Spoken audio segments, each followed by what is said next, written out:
told you that story, haven't I? I don't think I know. Well, it was nicked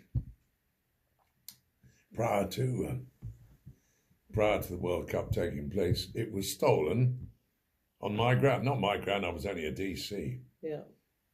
It was stolen under our watch, as it were. And then a bloke put a bid in to get it back, and a DI on the squad pretended to be the chairman of Chelsea Football Ground, went out in the chairman's gold Granada to pick up this bloke who was promising to give the cup back for a certain bit of money. And that day, I wasn't on the flying squad, but I was attached to it for this day. And at this particular point, somewhere near Kennington, the geezer suspected something was wrong. So at the traffic lights, he suddenly jumped out and had it on his dancers. So I'm in the car behind. I thought, well, he's a suspect. I better go after him. So I did. So I'm running after him. I don't know what I'm doing, but he's running over. He's jumping over bloody walls as high as this. How do you do that? But you find yourself doing it. And we're running up through a long Kennington garden, which is very long, very narrow, about, I don't know, 100, 120 feet. And it's a bit of grass on both sides of a path, which seems to go through a trellis bit with what looks like a gate in the middle, because it's two poles. And so he jumps over it. I can't. I'm a bit too big. So I ran through the middle thinking it was a gate and it would open. It wouldn't. The whole fence went down. Bang. So as he gets to the house, he puts his hand on the door frame to put himself through. The door slams on his fingers and a lovely voice from inside. Yeah, what's your effing game? So between his screams and her shouting, I'm up and I said, you're nicked. Darling. I said, excuse me, I'm going through here. I walked through the house. She said nothing. The bloke's coming down the stairs. He says, oh, Don, I'll move the Hoover. He moves the vacuum out of the way. I walked down his hall, out his front door. They didn't know what it was all about. And I wandered off at this geezer and we nicked him and that was that. And they didn't know that was the guy that had stolen the World Cup? No. But no one questioned. They didn't even question this fight that went on in their house. I'll move the Hoover, he said.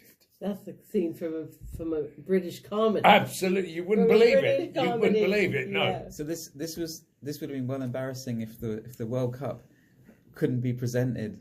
Well, it would have been terrible. How embarrassing! Yeah, very embarrassing. It was a bit of crap. It looked like a bit of engine turned brass.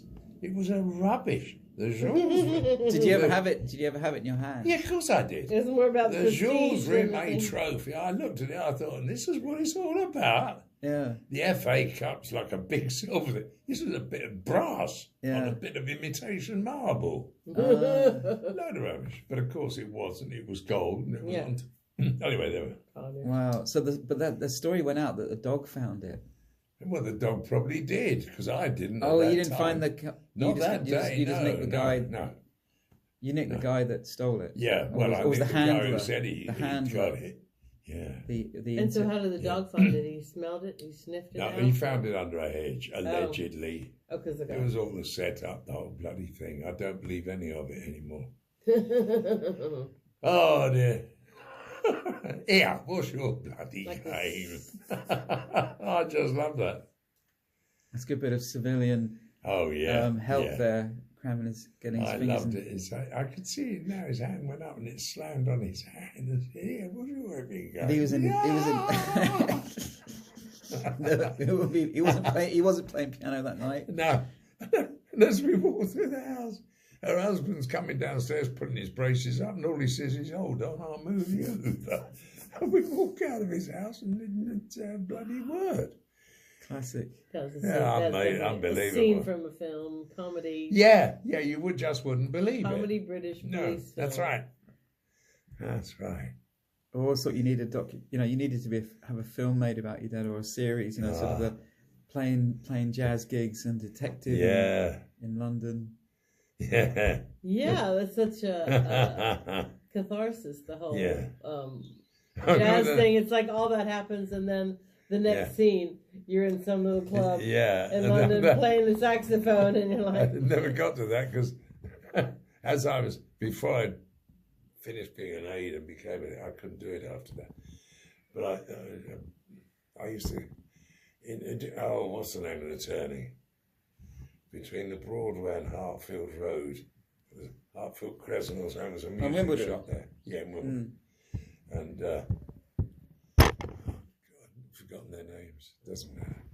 I used to go in there, if they got a new tenor in, I'd blow a battle with the guy. Alan, I don't know. Anyway, he said to me one night, he said, there's a gig going down the Red Line in Collier's, we'll bring it all down, whatever. So I stuck it in the boot of the car and drove down there. And unfortunately, I left it in the boot.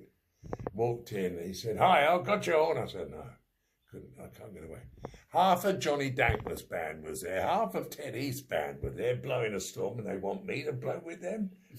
yeah. No way, no way.